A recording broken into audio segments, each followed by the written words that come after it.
Les faux chrétiens sont comme des pharisiens modernes qui, au lieu d'enseigner la pureté et la sainteté, normalisent l'impudicité sous prétexte de la grâce. Mais Dieu ne change pas. Il reste le même hier, aujourd'hui et éternellement. Hébreux 13, verset 8. Il est saint. Ésaïe 6, verset 3.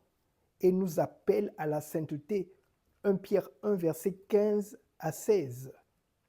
L'impudicité n'est pas qu'un acte charnel, c'est un péché très grave qui ouvre la porte à une triple pollution, esprit, âme et corps. L'impudicité souille, consume et détruit.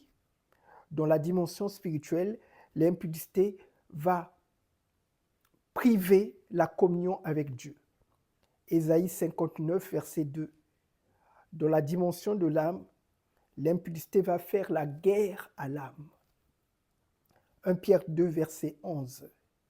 L'impudicité provoque un tremblement de terre intérieur, une onde sismique invisible qui secoue les trois piliers de notre être.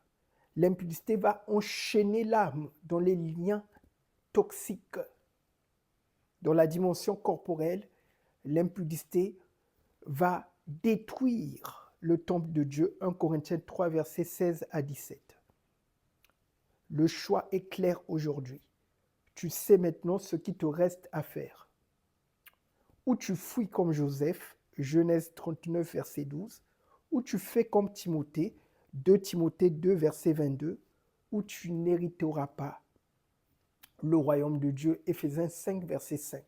Et si tu persistes dans la voie de l'impudicité, c'est l'enfer qui t'attend. Apocalypse 21, verset 8.